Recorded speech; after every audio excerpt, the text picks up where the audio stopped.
Welcome to the first ever basketball show in Bicol. I am Zar, And I am Kayla. and this is The Backcourt. Ayan, so for today's episode, we will tackle the analysis of the current standings of the games and the possible scenarios. But before that, we will give you the updates on the results of the game last week. So last Wednesday, October 7, the Mariners Polytechnic College Foundation Blue Dolphins won over the NCF Tigers with 88-72 victory. The CSP Blue Stallions won against the AAP Striking Wings with a score of 111-80. While last Sunday, October 11, Bicol Spartans bounced back with an 87-76 victory against USI Green Seagulls. The CSPC Blue Stallions won against NCF Tigers with a 97-51 victory. And the Mariners Polytechnic College's Foundation Blue Dolphins dominated the AAP Striking Wings with a score of 74-46. Ayan, so our guest speaker for this episode is the upcoming sports commentator. So, without further ado, we give you Coach JC Nuelas. So, hi Coach. Hi guys, hi Kayla and Sar. Thank you for having me here to help you out in this episode in tackling the current standings and scenarios of the rest of the remaining games of the season.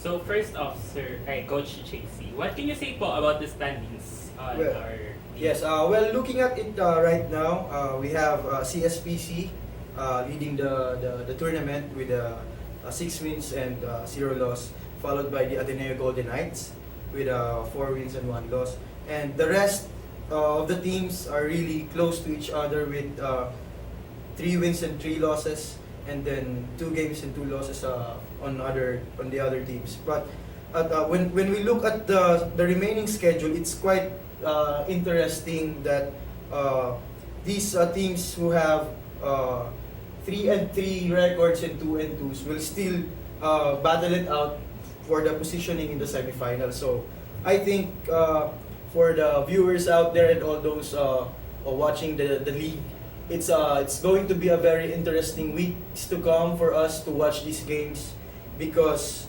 the teams that will be playing next week, starting tomorrow, are good games, and they will be settling their standings. Ayan. So, para sa'yo Coach, ano yung mga possible scenarios na pwedeng mangyari since sinabi mo nga na very competitive yung mga darating na Yes. maglalaro? Yes, actually, to start that, because tomorrow is the Ateneo and UNEP game. So, looking at the standings, Ateneo holding on to that second place, and then UNEP is at the 4th place as of the moment.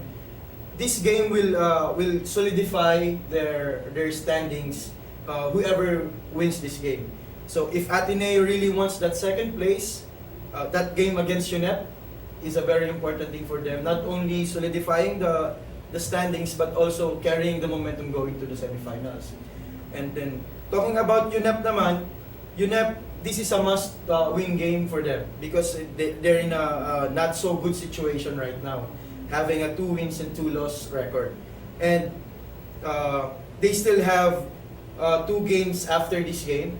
So this game against Ateneo Golden Knights is a very important game. They must win it at all costs so that they will be able to draw closer to Bicol and MPC Blue Dolphins. So how about the CSPC Blue Stallions naman po? What can you say about that? Yes, actually this team is right now is the best team playing in the league with a 6-0 mark. I think why they're playing like this is because I think they're intact.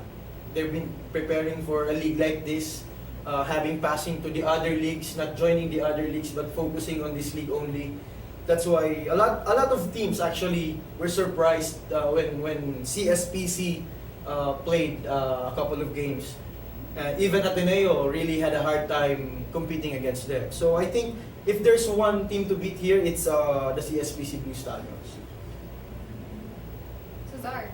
So, That's it. Ayan, coach. Yung sa, naman, yung team na nasa pinaka-mababa, ano yung Yes. parang analysis mo sa kanila? Yes, actually the most interesting dito na part is yung MPC, Piscast, and NCF. Because sila yung magkakadikit sa standings. They have 3-3 and then 2-3. For the NCF Tigers, I think they can't afford to lose a game anymore. Because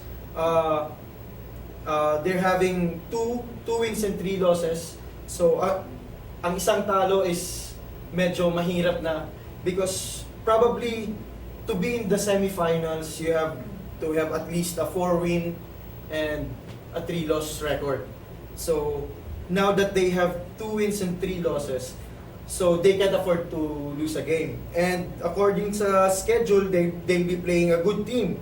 First, they'll be fighting it against Vizcas, which is Vizcas right now is getting the momentum from the past games. They started the tournament really bad, with losing couple of games back to back and then getting one more game, winning it another. So I think this is going to be a very good matchup on October 19 against Vizcas. But pointing out NCF Tigers, this is the situation that you cannot afford to lose a game anymore, even one game. So the remaining 2 games for them is a must-win for them. And then Vizcas Spartans now with 3-3 card. They just need another win to make sure that they have a spot in the semifinals, regardless of being the number 3 or being the number 4 in the standings. It doesn't matter anymore for Coach Brian and the whole Vizcas Spartans team.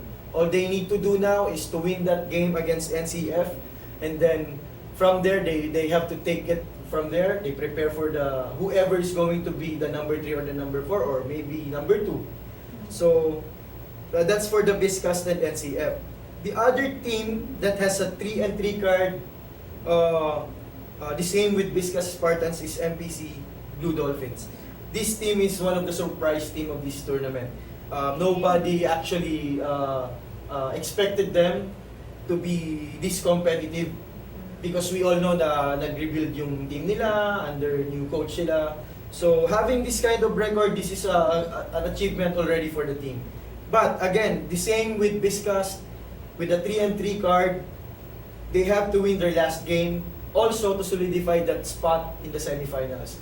Also, regardless of what spot they will get, number 2, number 3, or number 4, the most important thing right now is to get a ticket to the semifinals. So they will be playing on October 21, but the last game, this is going to be a tough game for them, because this is going to be against Ateneo, and knowing Ateneo, they're doing really good. It's just that they have they lost one game to CSPC. So again, they still have a lot of time to prepare for this. But for MPC, in my own opinion, this is an important game for them. Even though it's against Ateneo Golden Knights, they have to win it. They have to do everything to book a ticket and be in the semifinals, because losing this game will put them into 3 wins and 4 losses. So it will drag them down to the bottom of the standings.